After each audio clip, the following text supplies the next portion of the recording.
Worm is a web serial by J.C. McCrae, also known as Wildbow. You can read Worm in its original format by visiting parahumans.wordpress.com or donate to Wildbow's Patreon at patreon.com/wildbow. This story isn't intended for young or sensitive readers. Readers who are on the lookout for trigger warnings are advised to give Worm a pass. For a complete list, check the description for all of Worm's trigger warnings.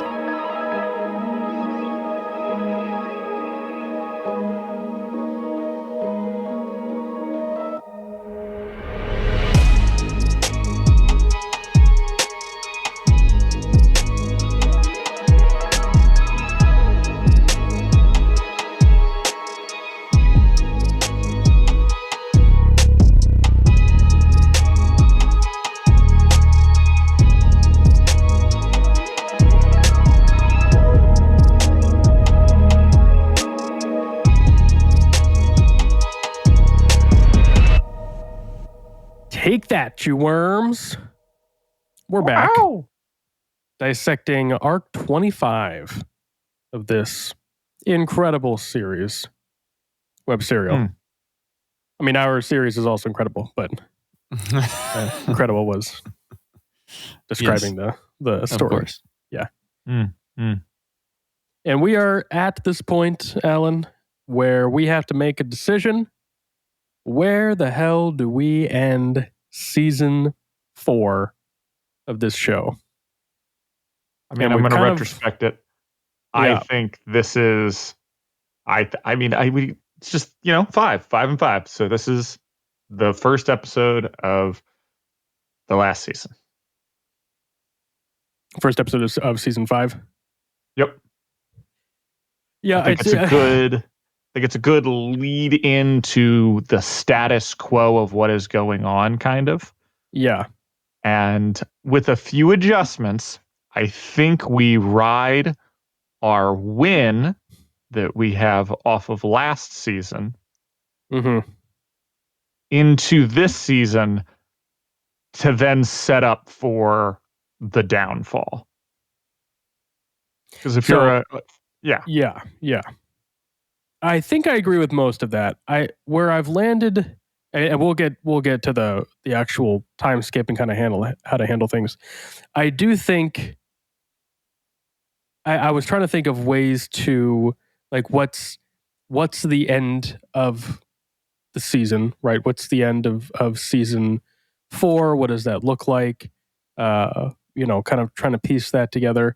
I've been contemplating ending the season on this would be rearranging arc 25 a bit, just timeline of things, but ending season 4 with just a newscast of Khonsu's arrival or something like that. Just ending on this cliffhanger that they've beaten Behemoth. He's been destroyed. For the first time ever, there's like this hint that these things can be killed, and then another one takes his place. And it's just the solemn dread of realizing that it's like a Hydra. You can't, for whatever reason, these things will just keep coming. Yeah. Okay. Which I like as a breaking point, kind of. Here's my issue. I don't want the Endbringers to take away from all the other things that we will be dealing with. So I don't want them to take up space when we could be dealing with the Slaughterhouse 9000 and our boy Jack. And I certainly don't want to take away from Scion. Right. And that is the issue. Now, see, and again, we'll see what happens when I reread arcs 26, 27, 28, etc. I would prefer cutting the Slaughterhouse 9000 or drastically reducing it and focusing more on Jack for that portion. Yes, definitely. it's hard because we're building towards a revelation. Because, like, again, full spoilers for the series for those who aren't aware. This is full worm spoilers, but we are. You can't ignore the Endbringers, and yet there lies this like tension that we haven't really addressed, which is that the revelation of what they are is really subtle. And it was subtle for book readers, where people are being like, wait, okay, hold on. We got to back up. We got to think about this. And it's not something I want to change. I think it should absolutely stay exactly as it's written. But if it's not done well, it's very unsatisfying. And we'll cross that bridge when we get to that chapter in a couple arcs. But, like, that's just been nagging at me in the back of my head, where we're going to have to address that at some point, and we want to make it impactful. And so I don't want to remove the Endbringers, but I don't know. It's tricky. I'm fine with adjusting these sort of the new Endbringers, the Khonsu, Tohu and like, Bohu. I'm okay. I think at the very least, to unclutter, I think we take out Bohu and Tohu and we just leave Khonsu. Yeah, that could work. Yeah. The other thing is that it does give us a really easy gap filler for the time skip, which, if you just assume, and we've talked before about various ways we can handle the time skip, and I'm sure we'll be talking forever on it, but you could very easily assume that, for the last 6 months, they've been flying around dealing with 3 new Endbringers in addition to the 2 originals. That's very easy to say and sell to an audience, especially if there's like a season in between, right? Yeah, what I worry about that, because I think we've talked about how to deal with the time skip. We've talked about in the other episode about our feelings on the time skip. And ultimately, I think, and we even read out what Wild Bill had to say on it, in terms of, like, it's a judder in pace.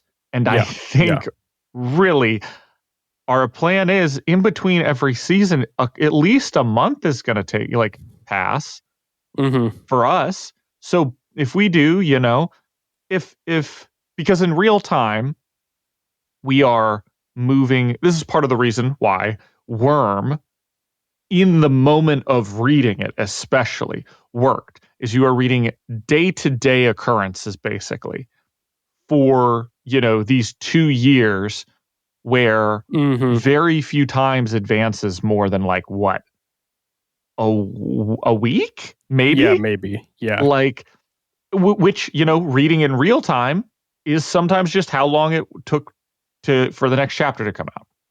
Right. So yeah, exactly. You have the medium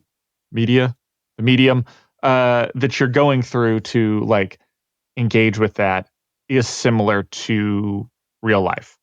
And so, of course, when you read from one chapter and, 2 or 3 days later, the next chapter comes out and it skips 2 years, or year and 9 months or however, like, that's very jarring. But if you're watching a television show and we are going roughly, 5 episodes or 5 arcs, 10 episodes a season, and then you have, probably a year until the next season comes out, saying that 6 months has passed since the last season, not really going to be that jarring to an audience. Yes, completely agree. Going back and rewatching it, binge watching it even, like, as we're binge reading, in a sense, Worm, just if you aren't reading it literally week to week, you are reading just in a whole arc at a time. That's, not how it was intended.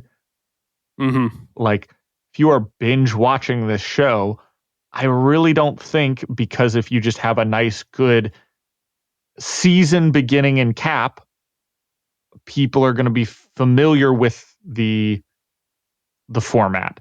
So it's not going to be out of hand for stuff to happen in between seasons. Mm-hmm. So I think we've discussed just the time skip just doesn't need to happen. By the time we get to Taylor's 18th birthday, that's just how it is.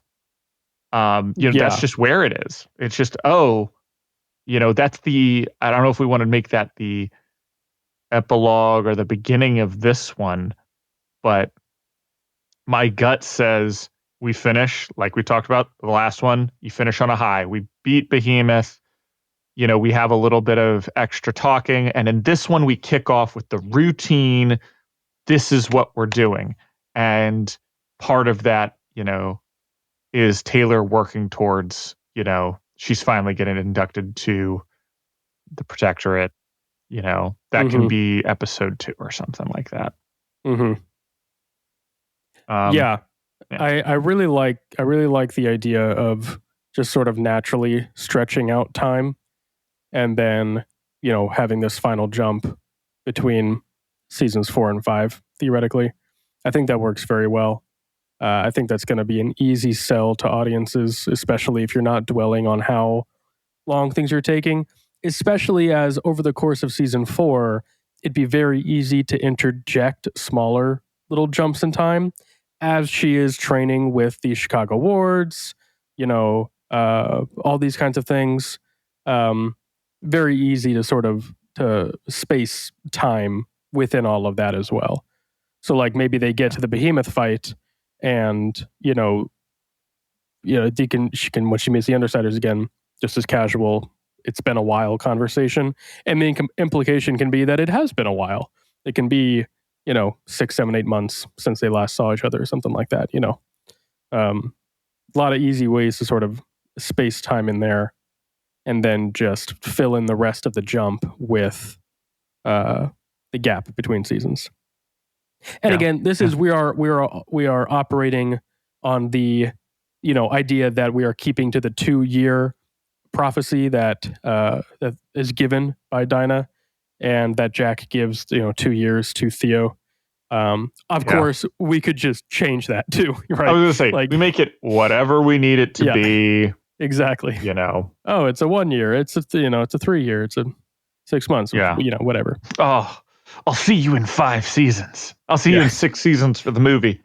Yeah, exactly. My only fear about keeping the reveal of Khonsu, if we do want to keep the other Endbringers to the start of season 5, is it's going to feel like a huge rehash. Death Star 2.0, Starkiller Base 3.0. Kind of what I was feeling, but emotionally, the whole point of them showing up is that it immediately breaks the momentum. Like, we were feeling good, we were riding this high, and then that happens, and then Tohu and Bohu show up, and it sucks. Like, yeah, we're back in this. Honestly, the world is depressed essentially, and we just keep getting sucked back into this. The world is going to end vibe. And it's, at this point, it feels like the Endbringers. The Endbringers are just going to slowly kill out everybody. And if you have that at the beginning of the season, like, it just doesn't feel like, what are you doing? Climbing parallel to the rock bottom? Like, you want to come out on a strong note, building up to this thing, and then failing. Well, I think it's important too that we don't end seasons on a good note. Every season should end on a bit of a downer, whether it's tension or an obstacle or a fight or something like that, because that is just a major theme in the story. Is this build, this uneasiness, this inability to win and relax, because that's what's happening, and because ultimately we're going to get to Taylor's final moments in the forest, or I forget where she ends up at the very end. Yeah. And for like the first time since getting her powers, and the first time for the audience, she will be at peace. And like that moment needs to hit. And I don't want to like take away from that climactic moment by giving Taylor like a victory to sleep on for a season, or gap between a season, and giving the audience that as well. Like that conflict needs to always be present.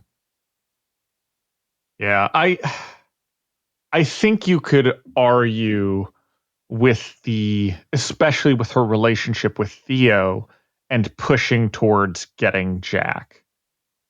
I think you could still make it felt that like sans any conflict going at all, Taylor does not relax. Like Right. like even if there's no Endbringers, even if there's no bad guys, like Taylor doesn't know how to relax. And in this case, we have an excuse. It's Jack. So like all her attention has gone into, and I think this is how basically we open with this. All her attention goes into training Theo and getting her crew ready to take out Jack. That's the goal. And you can see that maybe it's not the rest of her team. Maybe she just focuses on Theo, and that leads to like, hey, like, don't forget you're part of a team. We really, really appreciate all you do. But like, there are other people that could have used that mentorship. And she's like, yeah, well, they aren't fighting Jack Slash, who's going to end the world in, 2 months or whatever our timeline is. Yeah. I mean, you're right. It's easy to keep Taylor in that sort of perpetual sea of troubles. but I'm speaking more towards just thematically how the show should be felt. And I think it would best serve the sort of overarching narrative and story if the audience doesn't get to relax. If the audience is like constantly feeling that tension throughout the entire show. Because I was thinking about the way we end all of our seasons so far, and they all kind of have that. Like season 1 ends with a lot of uncertainty and the destruction of Brockton Bay. Season 2 ends with the further destruction of Brockton Bay and the Slaughterhouse 9 escaping and all that whole mess. Season 3 ends with Echidna and Taylor and the conflicts with Cauldron and all of that. And so now we get to season 4. Like we haven't been doing that. And so I feel like if we got to the point where things felt too optimistic, 1 would feel a little odd, but 2, it just it invokes that like, well, so like I'm thinking of someone who's like, if I'm watching the show and I have no idea what's coming next. Scion just kills Behemoth. Things look good. Okay, it's a good season. We've had a nice ending. Where do things go from here? And if the start of season 5 is playing the old classics, and the Slaughterhouse 9 comes back and the Endbringers come back, it feels a bit like, oh, they don't really have anything else. They don't really know what else to give them, which isn't true. We know that. We know that there's more going on here, but I don't want the audience to think we're just sort of falling back on old ideas because there's nothing new to tell. Yeah. Well, that's where I think I disagree with you. I think we have ended on a melancholy, but a winning note, if you will. At the end, they drive back Leviathan. Like, are they all Pyrrhic victories? Absolutely. But they are victories. So like we end with that. We even end the, Colin argument with them being like, yo, he's a bitch. And he gets suspended because of it. Like all of that ends up well. But rough. Like she ends up, without the team. she ends up, uncertain for sure, but like that's a win. End of season 2, Slaughterhouse 9, which we've talked about being kind of awkward. They just kind of get away. But once again, like they won essentially. Like, did a lot of people get hurt? Absolutely. But they won. And then season 3, they beat Echidna. And for us, or at least the way we've been writing it, Dinah goes home at the end. Does it suck that she's, been in trouble, that, everybody's arguing about Cauldron in the background? Yeah, but in the end, they won. But, and the question should be, but at what cost? Like every time, which it has been. Season 4, we beat Behemoth, but we also lost Regent. And we can talk about how many capes we lost. And right on the back of that, if we've timed this well, we say like, we've got Jack ending the world right around the corner, especially if we keep hammering that home. Like, okay, we've done this, there's a win, but we know there's something around the corner. Mm-hmm. And I think you can still start this, not on a high note, but you can still start this with what I would like to call setting the tone, which is she's in her groove. She's in, this is start of its own arc, if you will. She's in her groove. This is how the things have been going for the past couple months. We are about to encounter the end of the world. We are ramping up to that. But this has been the training regimen. This has been how Taylor interacts with the team. This has been, this is what it looks like getting ready for the end of the world. And I still think you can keep that tension, but without, I don't know, detracting from the fact that they beat Behemoth. And they saw essentially Scion beat Behemoth at the end, Mm-hmm. But like all of this is kind of also ramped up. This shows that like, Taylor has beaten some, but Scion has also done a lot. Like we saw Scion, fight back Leviathan essentially, and then finish off Behemoth. So like we're reinforcing that with each season. And then we get to this last season where you're right, we are playing a greatest hits kind of. But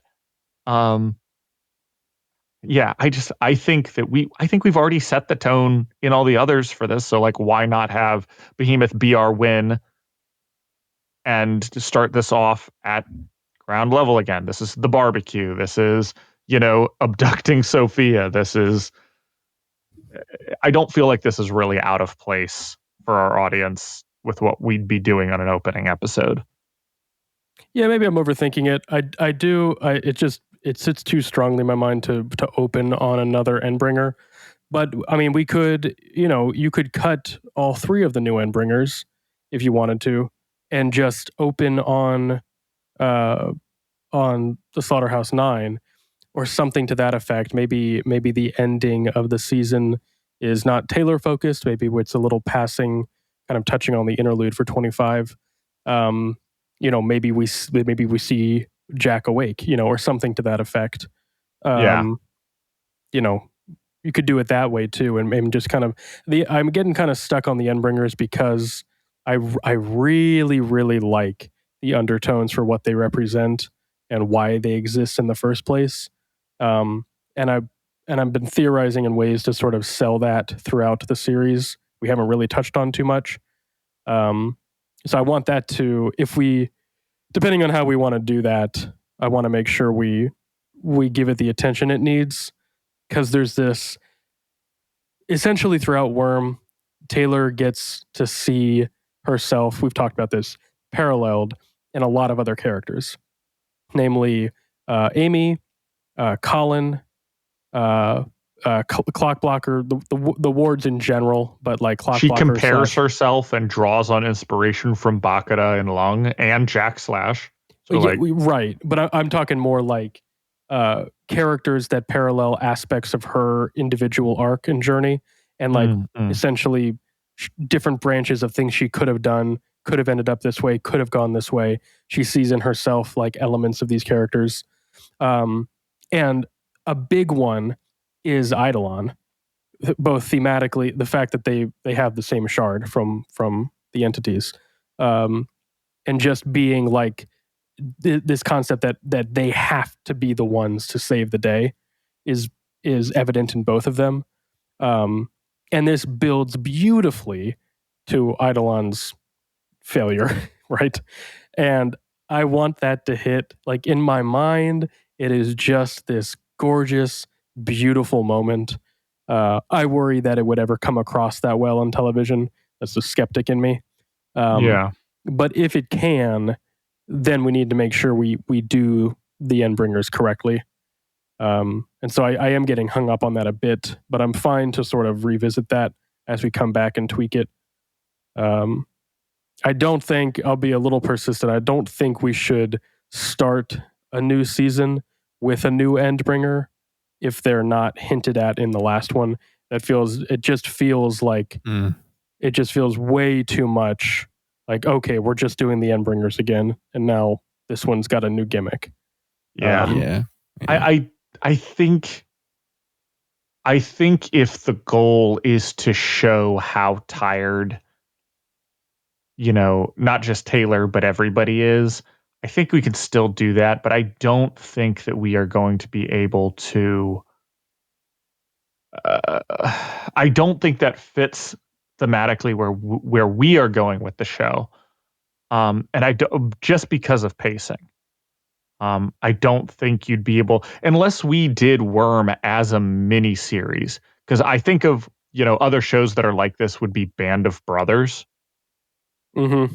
Like, unless you kind of did a Band of Brothers style where it's one long arc, I don't really see this having the. You can't go from one season to the other showing that exhaustion continuously. Like, just by the fact that even the audience gets a chance to breathe in between. Yeah. Even if you left it with, on the last season being like, oh my gosh, a new Endbringer has shown up, bum, bum, bum, and that's the end of the season. And then you start the next season with them just exhausted from fighting all these new Endbringers. It just kind of feels weird. That you would leave off on that and start the next one with that. It's definitely tricky, but I do think that is, because like in my opinion, that is a brilliant story. So one thing that I hate about modern television, a lot of modern television right now, especially post streaming revolution, is that television shows are being shot and filmed and released as if each season is a full contained story, and the next season is its own full contained story, because everything is only renewed a season at a time. So the directors and writers are working under the constraints that, oh, this could be canceled next season. It's going to be 3 years. We might have new actors. Contracts might be rewritten. Who knows? And we're left with this really, really awkward pacing issue in television these days, where seasons have to be essentially fully contained, and they'll have cliffhangers and stuff, right, in case they get renewed. But for the most part, audiences are now expecting 10 episodes every 2 to 3 years of their favorite show.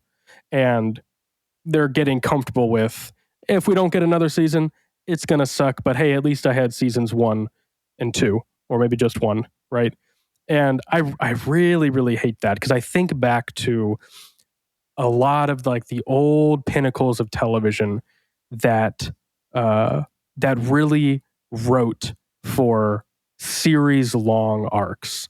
And my go-to example, I brought it up before, regardless of what you think of the ending, but Lost, I think, does this beautifully.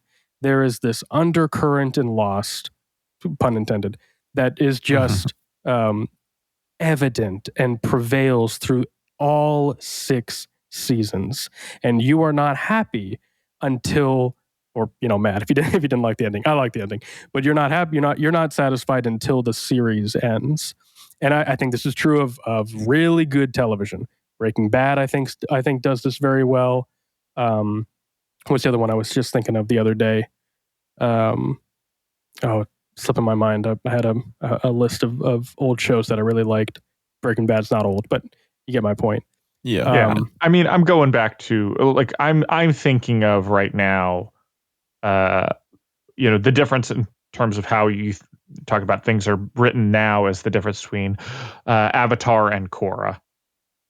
Great example. Yeah, great example. Yeah. And obviously, Avatar overall has just such better, such a better story because it's 3 seasons that were given up front.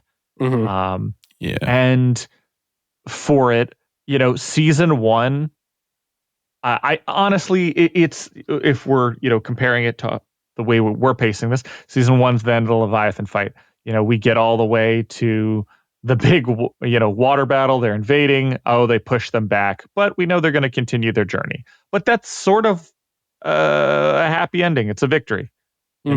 You know that the Fire Nation's still out there. Their troubles aren't over, but they still got to go.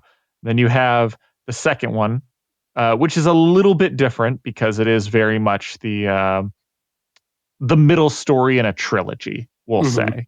It's your Two Towers, it's your Empire Strikes Back, a much bigger cliffhanger ending where the bad guys essentially win. Yeah. And, not too far off from the Slaughterhouse 9, where, a lot of bad stuff happens. But, this would be if the Slaughterhouse 9 stuck around and all the heroes, then everybody had to go in hiding, I guess. Which, to be fair, this is actually probably closer to if we ended a season with Coil dying and him being like, but you've got Echidna to deal with. And then her screaming in the background. Like that actually would probably be a closer parallel. But then, it's while that does prompt a lot more because it is a cliffhanger ending. I don't know. I don't think that just because something has its arc makes it self-contained. Well, just to use a couple more examples of specifically in this case, we're talking about like ending on wins versus losses and a sense of hope or dread. Yeah. I think ending on a definitive win and a definitive loss is more to my point rather than Khonsu showing up and them like this would be we fought honestly, if we fought Behemoth to a standstill here again, like at this point in the story, yeah, that would be okay, but like you'd have to play that up in some way that makes it feel like a win still. Like we can't be pulling that like Leviathan like we did in, season 1. It just wouldn't sit right for people. Yeah, I mean, well, they destroy him. I mean, the win is that Behemoth is dead. That's what I'm saying is, but we couldn't if we did it to a standstill again, we're like, Behemoth's tunneled underground and, we just got to pick up the pieces. Like, while that would be par for the course, in terms of fighting, because truthfully, the only definitive win they've ever had is against Echidna. Yeah. Because Leviathan flees, Slaughterhouse 9 gets away, the core members get away. And then we come to deal with Behemoth, and Behemoth, we finally kill. If Behemoth had gotten away, it wouldn't feel out of place. But I think if you're in a 4th season of a show, actually, now that I'm thinking about it, other than I think the important thing is to show, number 1, there is a slight blip of hope if they work together, foreshadowing Taylor, and the like Scion absolutely blasting Behemoth away, showing Scion's power. other than that being a great setup for the next season showdown, you could have Behemoth get away and make this feel, kind of shitty, but we survived, at least most of us. Yeah, no, I really like Behemoth dying. I think this is because here's the thing. Remember, they're not expecting to kill him. They're like throwing everything they have at him. This massive blast that can level continents, and he's still standing a bit skeletally. Like, they're fucked. Like, they're not expecting to win. Even getting as much damage as they did was, unexpected. They're just, it's this desperation. It's this final attempt, like, screaming into the void, trying to draw some blood. And then Scion comes in, saves the day as normal, except this time, Scion destroys Behemoth. And it's like this moment of shock. It's, kind of like the whole Joker is like a dog chasing cars, we don't know what to do when you caught it. They're like, it's this really crazy moment where we do get this, a lot of death, a lot of destruction as par for the course, but it's this incredible moment where for once the good guys, quote unquote, win and the evil thing is destroyed. But that's not what the shards want. That's not what the entities want. This was not supposed to happen. And we get a taste of that as the season ends with I like the idea of Khonsu. If you don't like that, that's fine. But it has to be something. It has to be Jack waking up. It has to be something there that's reminding everybody that victory is not an option. Yeah. Also, as a quick correction for those of you, I know it's been a while and people have already commented, but just to let people know, I'm sure Jacob knew that Taylor and Eidolon do not have the exact same shard. They just have the comparable shards from the two entities. So I'd have to look it up again. Well, right, because Eidolon has Eden's shard, and yes. Eidolon has Eden's high priest. Well, Glaster Uenye calls him the high priest or something like that. High priest and Taylor's queen administrator. Which are the same. It's the same shard, or it's the same shard fragment, essentially. The same role that the shard plays. It's the same role. I was going to say, it's not the same shard fragment. It's just the same role. It's the same role that the shard plays in the respective entity. Or the warrior and the... I forget it's not. I know Eden is the Defender. name. I forget what her entity name is. Thank you. Yeah, comments I'm sure have already been posted. Yeah, I thought about that then. I was like, no, he's cooking. Gotta let him cook. Yeah, but also I know that. No, this is the tricky stuff. This is where we're really kind of getting into the weeds of why I think this adaptation is so much fun to talk about. Because you're talking about where the strengths of Worm can shine, what the limitations of a television series means for the story. That's the thing, like, it's sort of understood, but just to sort of state it out loud, adaptations are not about expanding on the story. It's about limiting the story. An adaptation is a limited version of the story that you are telling. And you are limited by the medium in which you're telling it. And so it's taking the story, saying, hey, we want to put these constraints on the story. How does that change? What happens? It's how do we make it shine?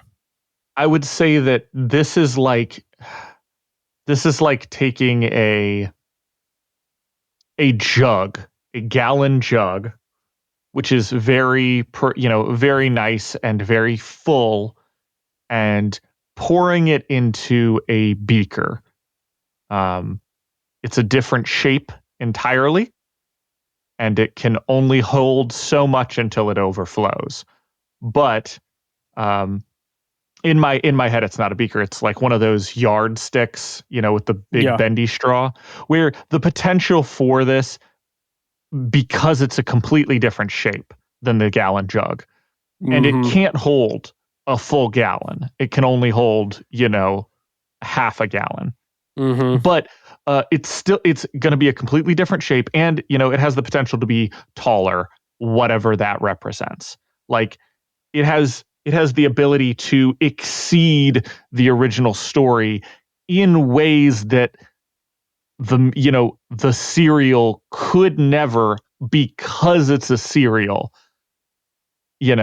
Whether that's just the visual aspect, the when you're seeing things, when you're hearing the character say them, there are elements to it that you just can't get because it's words on a screen.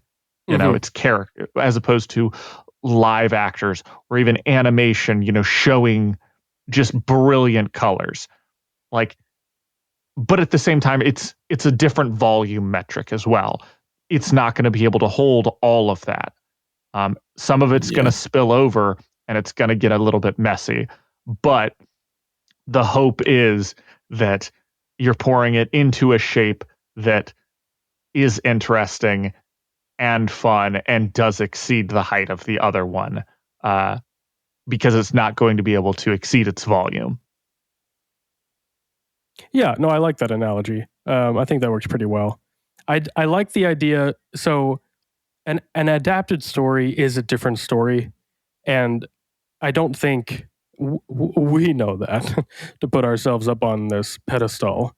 No, but I think a lot of people expect an adaptation to be like a one-for-one retelling of their story, just in a different framing, right?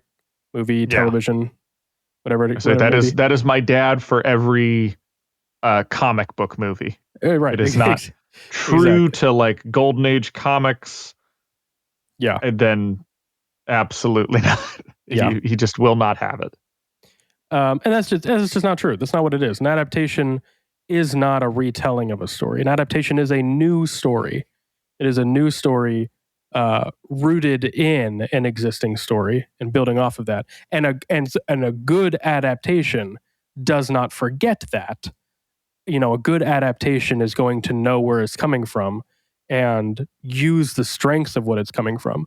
To look at like a recent really bad adaptation, anyone who suffered through the Halo TV series on Paramount Plus, I barely made it through the first season, but really bad adaptation. And the creators were very upfront that they were said, hey, we wanted to tell a different story. We didn't want to tell the story. We didn't really like the original Halo story. We're going to tell our own story. And when that's the attitude, what you get is dog shit, because you could tell a fine sci-fi story. In fact, strip the Halo, imagery from their series, and it's probably decent. I still don't think it was great, but like it's probably received better if it was like an original written story. Yeah, but no, there's tons of those where like you're just like, why did you call this? Exactly. Why did you call it this? And I mean, the obvious answer is it's recognizable IP, which is why they did it. Yeah, it's the money grab. But no, there's a ton of stories. I'm trying to think of another one. That's actually a little behind the scenes for anyone who wants to know how Hollywood works. So you have it's called the blacklist, which is the blacklist is in Hollywood is the script sort of list of all potential screenplays. And if your script makes the blacklist, that's a big freaking deal, because that's the list that all the studios pull from for the movies they want to make. The exception being if you're Christopher Nolan or who writes your own scripts. That's the only difference. But for the most part, your script makes that list. Good sign. However, what studios will do is they'll pull a script and then say, because once you sell it, like what's on the blacklist, it's up for market. It's not yours anymore. Hands off. They'll pull the script and say, oh, this script is good, but no one's going to watch this sci-fi thriller. Let's slap the Halo logo on it and see what happens. And then bada boom, bada bing, you get your terrible ripoff. That's how a lot of these shows are made. And it's super sad. I was going to say, I was just learning about the opposite of that, which was from I Finished a Video Game, shout out to that channel, talking about how they were making another Prince of Persia game way back in the day, but they felt like the series was kind of didn't have its star power, and they were like, you know what, we're just gonna kind of go off, and instead of making Prince of Persia Assassin, we will make our own separate thing away from that world, and that's how we got Assassin's Creed. Oh yeah, cool. Sort of that which of course, massive gangbusters, Right. and yeah, I just think that's that in reverse. Yeah, pretty But, much. I don't blame people who throw the IP on top of an existing script. I think that's fine because that's what you have. Like, that's just what you have to do to get those made sometimes. The point that you need to do is just make sure that it's written well. Yeah, I mean, obviously, if it falls back on which you get a sometimes, talented team. From what I have heard from people in the industry, it's producers that fuck that up. It is, man, this is a great script. We're going with this direction. And one of the producers goes, we need to have this in there. And you go, that doesn't make any sense. Yeah. And, one of my big gripes is I think the Mario movie that came out recently was soulless. And while there's a lot of good stuff to be had in it, one of which would have been that there is an entire original soundtrack made for that movie. And as far as I am aware, at the last moment, they pulled half of those songs out and replaced them with like pop songs. There's like Right. Thunderstruck at the beginning. Right. But that movie had an entire soundtrack that was original, that was, kind of used the old Mario songs and incorporated them into the movie, and they scrapped about half of those. Yeah. Even though they were already made, even though the movie was already made, scrapped it in favor of other stuff. Yeah, no, oftentimes it is producer interference that's going to get in the way. Oftentimes it is just it's a miscast, if you want to use the term, team of writers. I think Witcher got a lot of flack for this when you had a couple of the writers come out and just say that they straight up did not like the books or the games. And it's like, well, no wonder your script's going to suck. What are you doing? You're not. You're writing an adaptation of a story you don't like. You think they're not going to make changes? So like. Yeah. It's very much it's a whole effort to make something good. And we've gotten a bit off track, but I think this is good to talk about because like I've for the past couple things, I have approximately 2 notes for this entire chapter, and the rest is big picture. Because I think that we're just at that point that this is all big picture stuff. We are coming to the end, and we have our rhythm for how we're talking about this. I enjoy talking about these things, just the process of adaptation. Because I think most people who listen to this have considered how they would change things in Worm, and to talk about why certain things don't work, specifically for the adaptation of television and film, is what makes this a unique podcast. And that's why we keep you around, Jacob, and pay you all the big Patreon bucks. Because they all go right to me. Yep, right to the pizza account. That's right. Because you have that special insight. Yeah, no, I mean, I love adaptations. That's why we started this whole thing. Was like we were like I just love talking about adaptations, and I credit that to my love for theater, musical theater, and straight plays alike, because theater is the ultimate adaptation test, in my opinion. It is the most constrictive medium. You're dealing with a stage.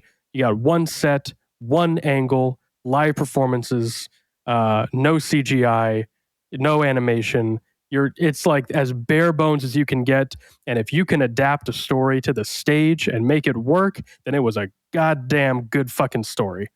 And I cannot wait. There's a Lord of the Rings musical that's about to make its way over here stateside from England. What?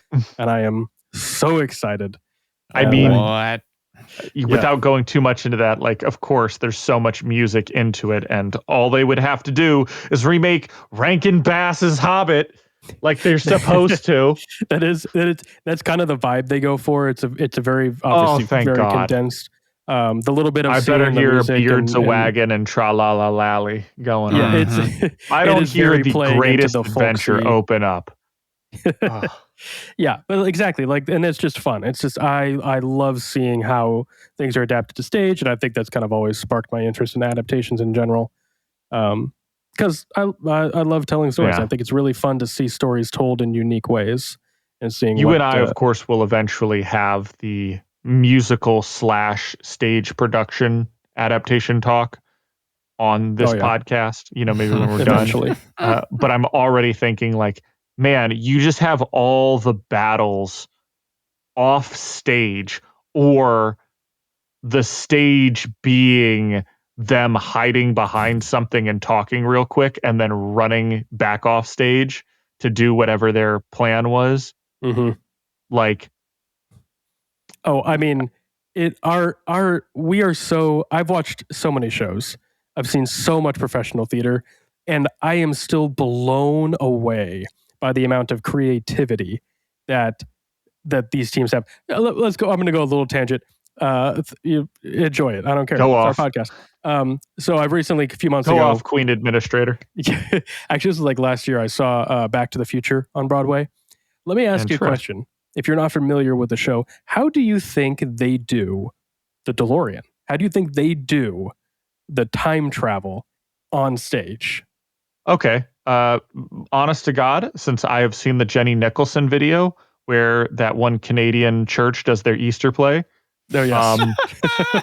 So already they bring a DeLorean onto the stage. They have the pyrotechnic tracks, and they just roll the car across and light those tracks on fire. And that is just how you do it. Or, do you have a background that can? You are column A and column B here. So it's Because I'm about to of say, a if few there's a things. background, the car faces forward, or a car set of some kind faces forward, and you have a bunch of people with streamers on a bluish blackish background, black background with like blue and white streamers that like shake them so that it's like going into hyperspace but facing the audience. Right. I see. I like that. That's That's your good. That's a pretty good like low budget option. I think that would work pretty well. I was wondering like how effect heavy. I guess I should ask. Yeah, they go a little effect heavy, more than a lot of shows I do. But I've seen, but you've kind of hinted at it. It's a RC car, almost full size. It's not quite. Comes out, they get in, the car starts driving. The background goes into a rear projection of like the street, and it's timed to match with the car, so that as the car is, quote, speeding up, even though it's just driving in place, the background is moving to give the illusion that the car is driving. And then as the lights are flashing, fire pyrotechnics across the floor and the car is gone, like that kind of thing.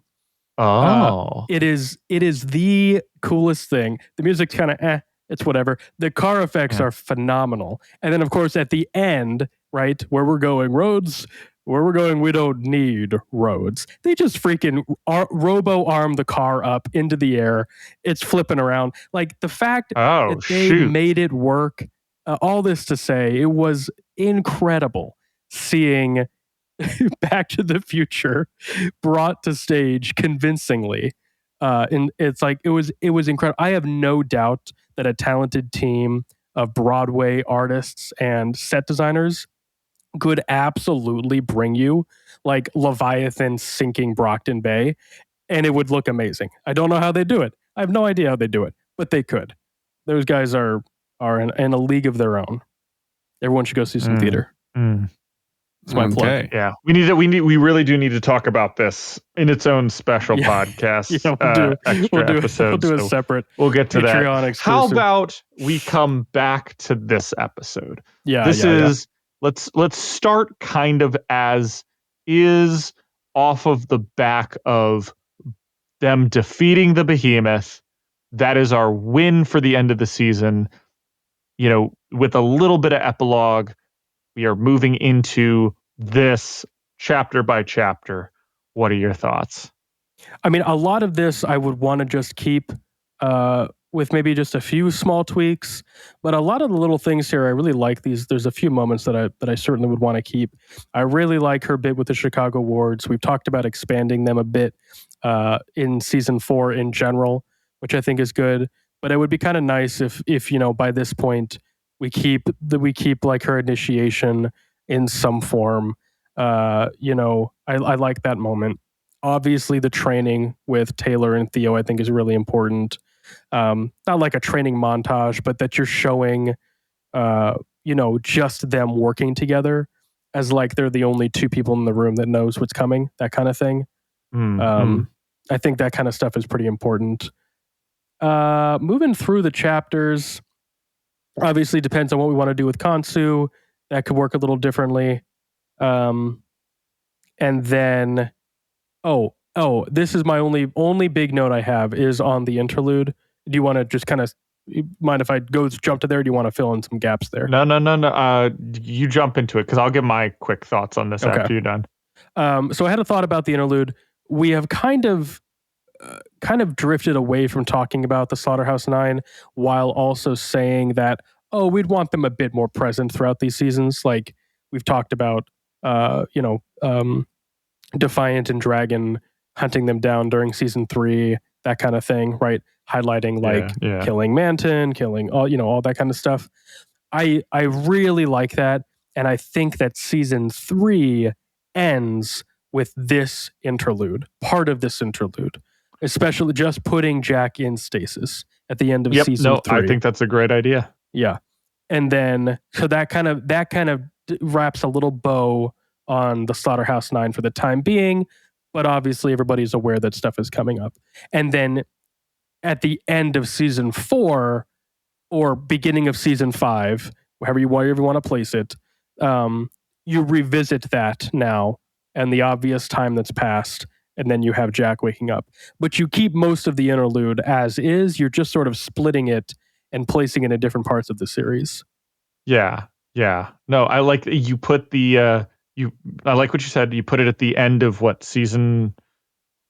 Season 3. I think it's 3. So you put it at the end of season 3, goes into stasis, sees in the middle of season 4, or no, just we'll do the end of season 4, the post-credit scene, if you will. Yeah, sure.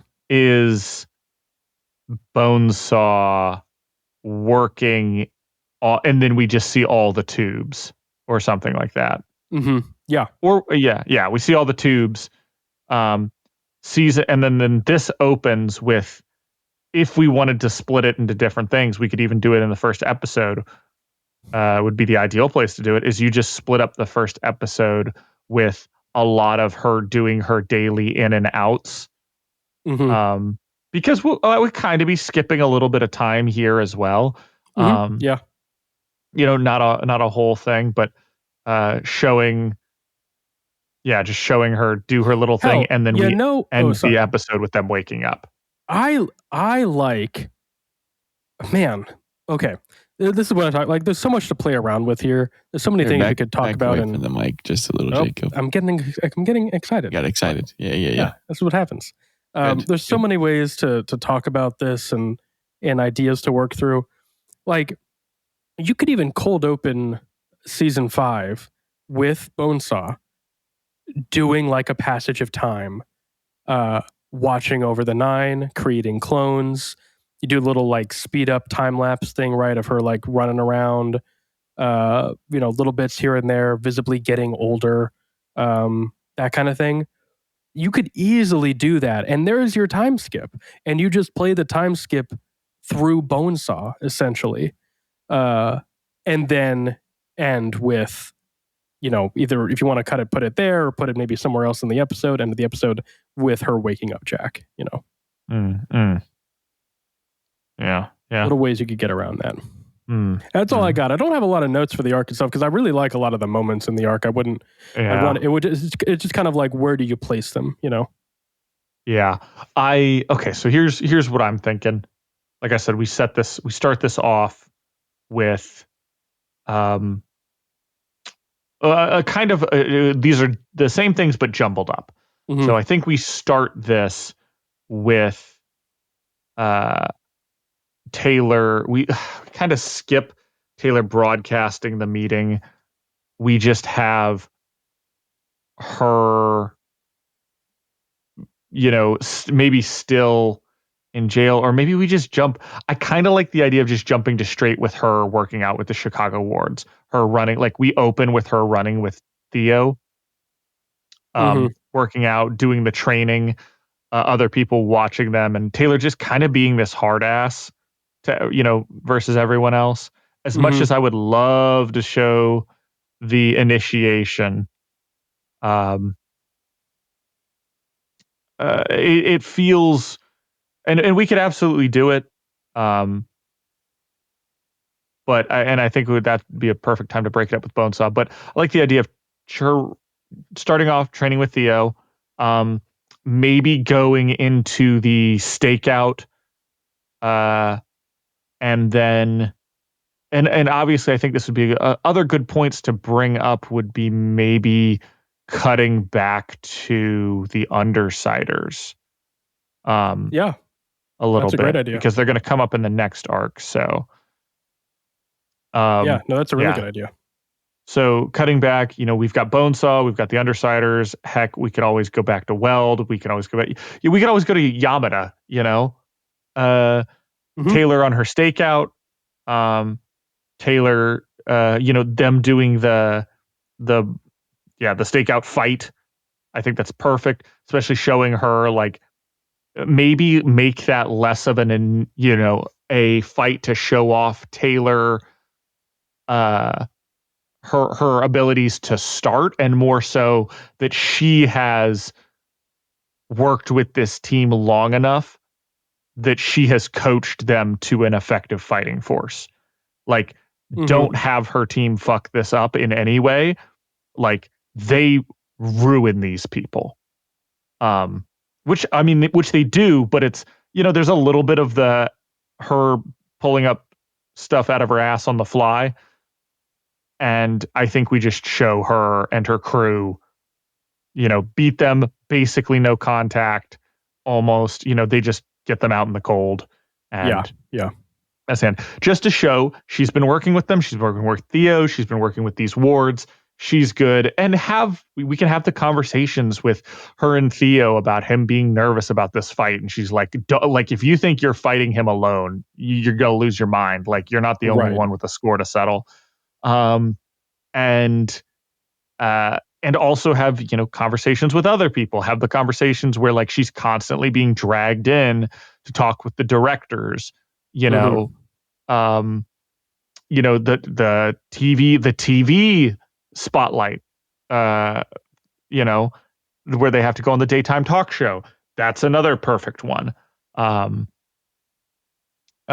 just change what the conversation is about. It doesn't have to be about the Behemoth thing necessarily. Or if they do talk about the Behemoth thing, we talk that was like a month ago, or however long. I think eventually, I do think that even with Khonsu, the sudden Contessa showing up is oddly jarring. Right. But I think would be a great ending to this episode. That we don't make it about fighting. And once again, this all hinges on what is the battle. And I think if we make the battle Jack Slash instead of the new Endbringers, I think it makes sense as to the lack of urgency, maybe. But we have Taylor, we're kind of skipping weeks, months in this episode as everybody's catching up. What are they doing with their daily lives? And at the end of the episode, Taylor gets inducted into the Protectorate. And even honestly, if you wanted to do her getting inducted to the Protectorate with a couple heroes that she hasn't met yet and have them do the prank, like that'd be a perfect time, especially, and this wouldn't make any sense. So, just hear me out. Especially if you have like Clock Blocker there, because I'm a sucker for Clock Blocker, but more so that he's a prankster type that obviously you keep Campanile or pick somebody she hasn't met yet in person. Yeah. And, she's just looking at the massive dong. And then she gets in there and there's, whose idea was it? It was Dennis's idea. Yeah. Because of course it would be. No, it's funny. And then, of course, maybe some of the older Protectorate come in and they, everybody's like, throwing stuff in drawers real quick. And they're like, oh, hey, hey, Miss Militia, how's it going? Right. How's it hanging? Oh. And somebody punches Dennis in the shoulder. Yeah.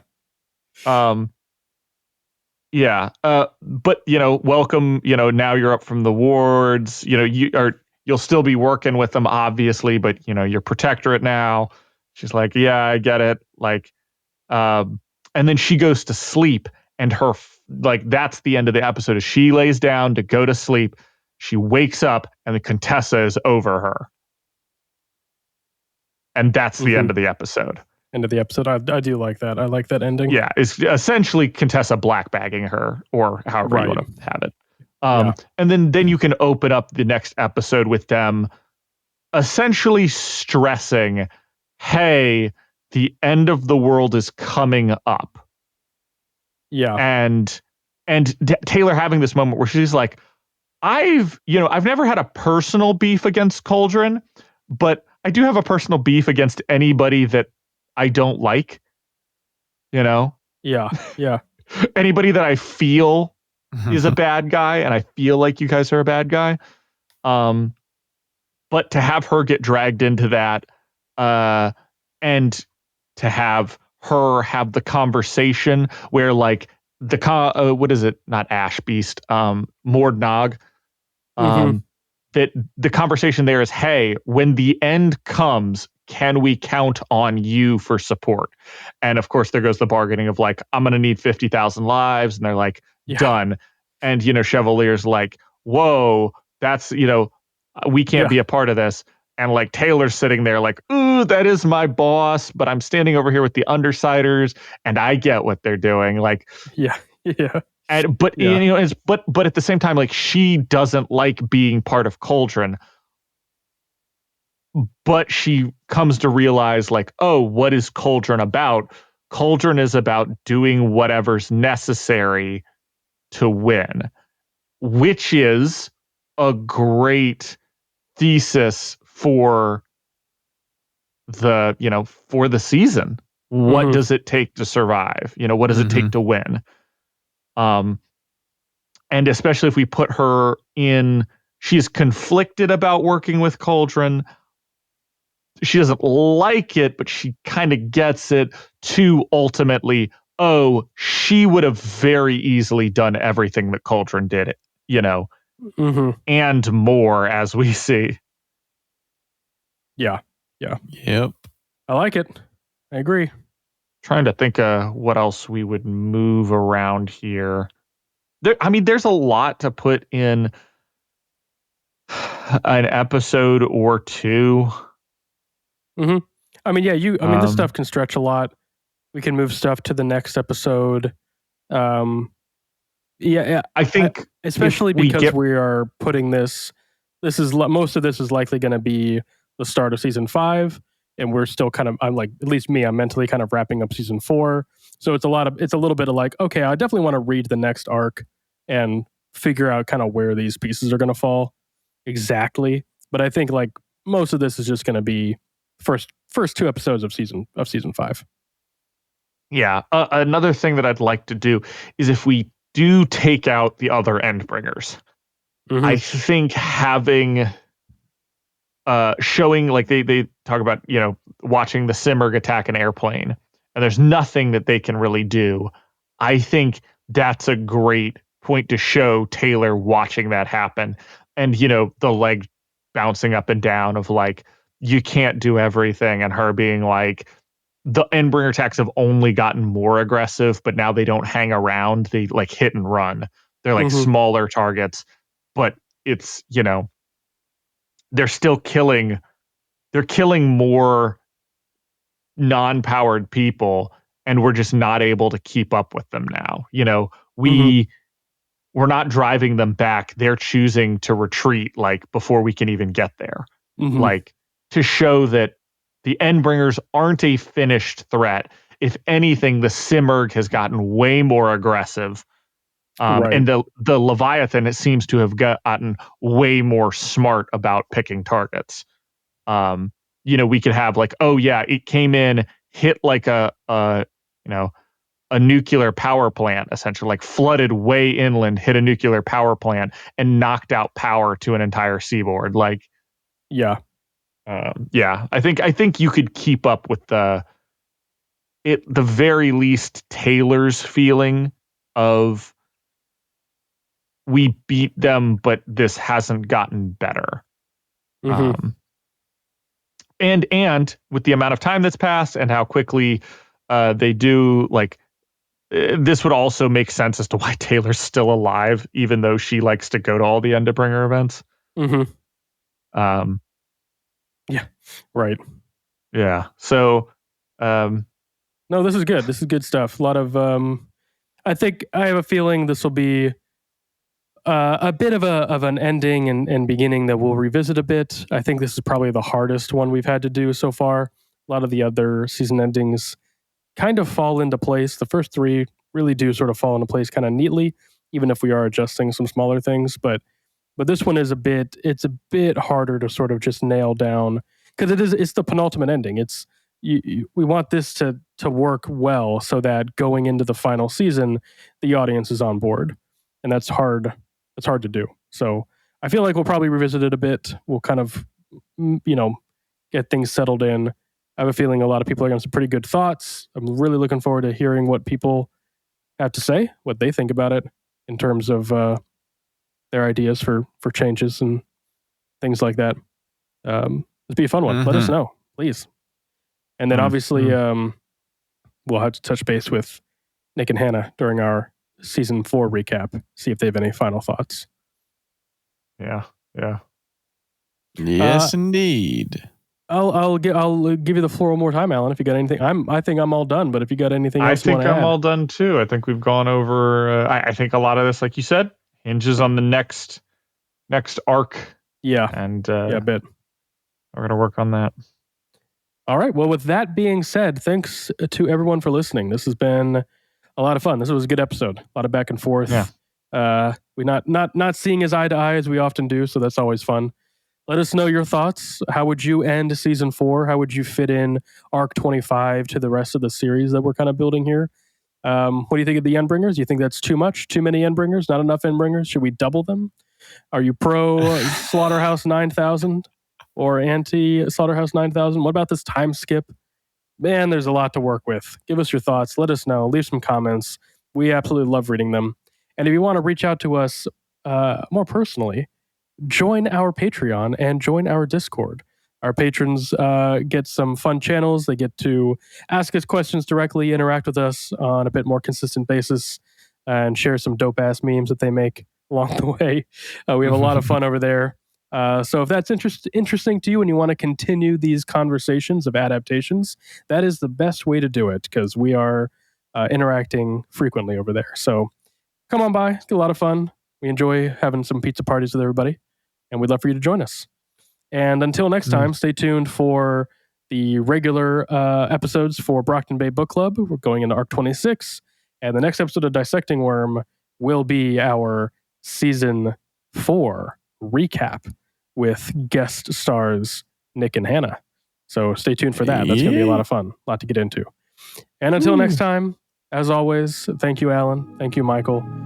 But take that, you worms.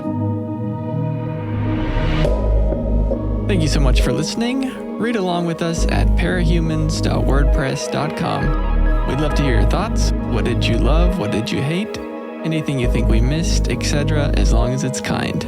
If you'd like to get in touch, you can find us on Twitter, Threads, Instagram, TikTok, and Reddit at Brocktonbaybc, or click the link in the description.